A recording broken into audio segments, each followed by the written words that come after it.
Mimi jawab pakai Viti kalau suami pernah selingkuhnya itu jajan dan main banyak perempuan, dikasih kesempatan sudah dan gak pernah ketahuan lagi kalau sampai berzina. Ini ada lanjutannya ya. Lanjutannya adalah suami sekarang ini kondisinya di rumah sering membantu istri gitu ya, dan selalu menuruti apapun permintaan istrinya. Gimana Mi, aku harus apa? Itu ya tadi ya, lengkapnya seperti itu, tapi gak keambil semua nih, gak masuk semua di komentar. Ini komentar dari Kak Happy Baby. Oke, menurut Mimi gimana? Menurut Mimi harus bersyukur. Alhamdulillah, Masya Allah, Tabarakallah ya. Mudah-mudahan kita doain semoga suami kita ini artinya sadar, berubah menjadi lebih baik sebagai pemimpin rumah tangga, sebagai pasangan hidup kita, sebagai bapaknya anak-anak. Kita doain ya, semoga berubahnya ini permanen. Amin. Tapi rasanya kok berat banget ya kalau kembali menjalankan rumah tangga, kembali rujuk sama suami setelah suami melakukan perselingkuhan, dengan harapan atau dengan ekspektasi suami akan sadar, baik dan berubah, tidak akan mengulangi kesalahan itu lagi. Berat sekali kalau kita rujuk dalam sebuah pernikahan setelah suami ketahuan selingkuh berkali-kali dengan ekspektasi atau harapan itu. Karena apa? Berat. Karena pasti sulit untuk meyakinkan diri kita kalau suami benar-benar akan baik dan berubah, kalau suami akan benar-benar sadar. Coba, seperti apapun suami berusaha untuk meyakinkan kita kalau dia sudah berubah, setelah suami ketahuan selingkuh apalagi berkali-kali, trauma dan overthinking dan trust issue kita itu pasti besar banget, sehingga suami mau udah berusaha berubah seperti apapun, kita akan selalu sulit untuk percaya. Kita akan selalu berada dalam penderitaan, kita akan selalu merasa takut, kita akan selalu merasa khawatir suami akan kembali melakukan kesalahan yang sama. Jadi gak percaya lah. Hingga kalau kembali atau rujuk setelah suami selingkuh dengan harapan suami baik dan berubah, suami sadar, itu akan menjadi rujuk yang sulit untuk dijalankan dan sulit untuk merasakan damai. Jadi rujuk yang baik setelah kita tahu suami berselingkuh gitu ya, suami minta maaf, bahkan berselingkuh sudah berkali-kali, cara rujuk yang baik adalah rujuk dengan satu keinginan saja, yaitu keinginan aku mau bisa pulih dan bahagia.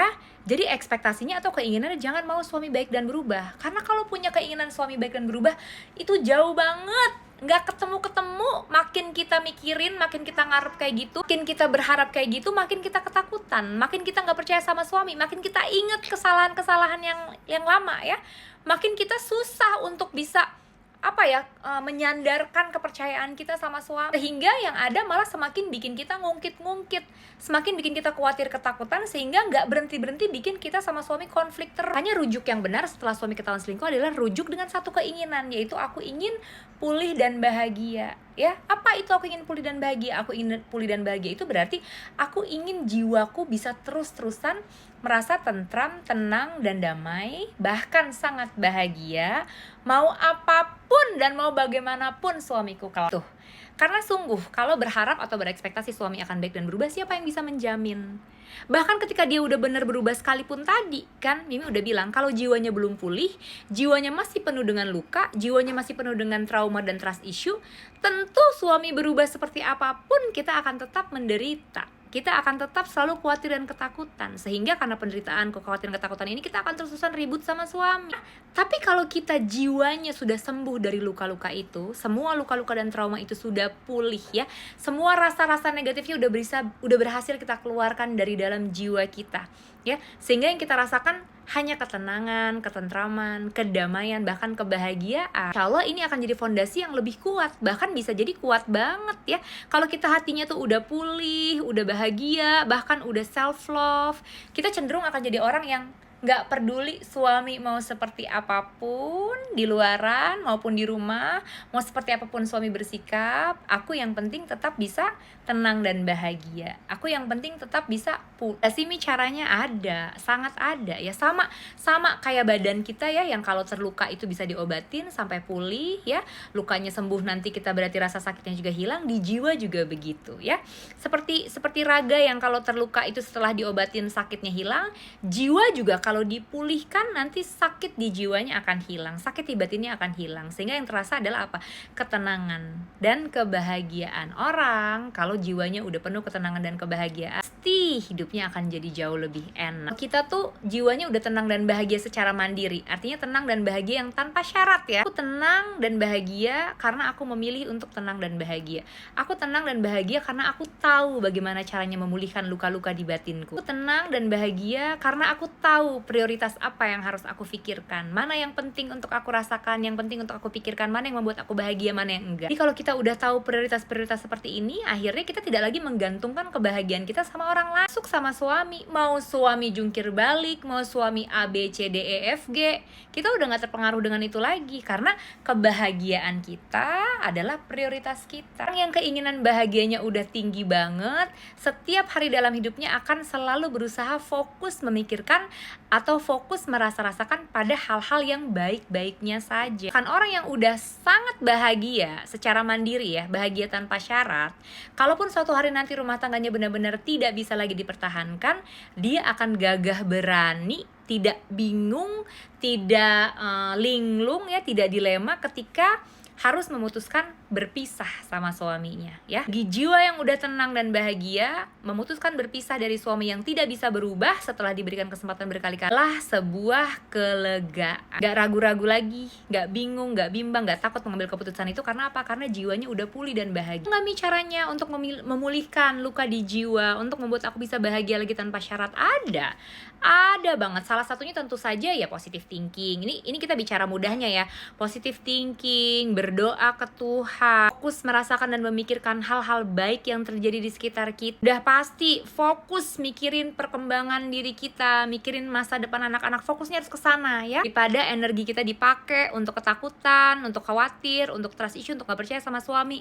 Sama kok besarnya energinya kalau kita pakai pikiran kita untuk lebih fokus merawat diri kita, mengupgrade diri kita, untuk lebih fokus merencanakan masa depan anak-anak. Suami berubah setelah dia ketahuan berselingkuh, meminta maaf lalu berubah. Manfaatkan situasi ini, belajar dari kesalahan kita yang kemarin ya, belajar dari ujian kita yang kemarin. Ternyata begitu kita ditimpa ujian berat seperti itu, kita nggak sanggup ya melepaskan suami gitu loh. Kenapa?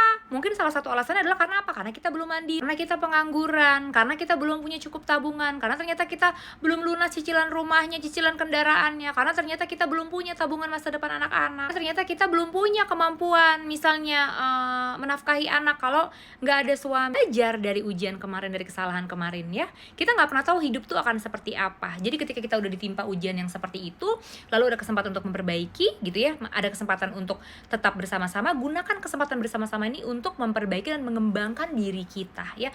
Buat diri kita lebih mandiri secara finansial, buka usaha, mungkin kembali bekerja, pertebal tabungan, cantik diri misalnya, fokus pokoknya jor-joran buat semua kebutuhan-kebutuhan masa depan anak-anak, segera lunasin rumah, segera lunasin kendaraan, atau bahkan mungkin yang belum punya, belum beli rumah sama kendaraan, beli dulu mulai sekarang. Pokoknya diatur. Jadi energinya kan sama ya, energi kita mau khawatir, ketakutan, mau berantem terus sama suami, mau trauma terus, itu kan sama besar dengan energi ketika kita mau berusaha mengembangkan diri kita dan mengembangkan rumah tangga ini, mengembangkan masa depan anak-anak. Itu sama banget, cuman beda arah aja. Yang satu arahnya adalah energinya sama besarnya, tapi yang satu arahnya arah menghancurkan, sedangkan yang satu arahnya arah mengembangkan. Silahkan dipilih mau yang mana. Jadi intinya nggak apa-apa banget, sayang Mimi, nggak apa-apa banget ya. Ketika suami ketahuan selingkuh, lalu kembali rujuk bersama-sama setelah suami minta maaf dan bertobat, bahkan menunjukkan perubahannya, ini nggak apa-apa banget. Lanjutin, menurut Mimi ya, lanjutin dan dibawa fokusnya ke hal-hal yang akan lebih mengembangkan diri kita, rumah tangga ini, dan masa depan anak kita. Nggak berarti kita tolol, bodoh, lemah, hina, nggak berdaya, nggak berarti itu. Normal, kita normal. Ada begitu banyak perempuan di luar sana, para istri di luar sana yang juga mengambil keputusan yang sama. Jadi tetap rujuk bersama suami setelah ketahuan selingkuh itu bukan berarti lemah, justru sangat kuat dan sangat mulia. Apalagi kalau reasonnya adalah demi anak-anak. Nggak semua perempuan, nggak semua istri kuat melakukan itu. Suami loh, ketahuan tidur sama perempuan lain kita masih mau nerima dia, itu lemah apa kuat berarti? Kuat. Jadi jangan salah membandroli diri kita, jangan salah melabeli diri kita, dan fokus pada hal yang bisa kita kembangkan. Untuk teman-teman yang masih linglung, nggak tahu gimana caranya, butuh teman untuk sharing, untuk tahu jalani rumah tangga lagi setelah suami berselingkuh, teman-teman bisa join sesi one on one langsung sama Mimi. Silahkan klik link di bio untuk tahu gimana caranya. Ya, ibu-ibu semangat, I love you.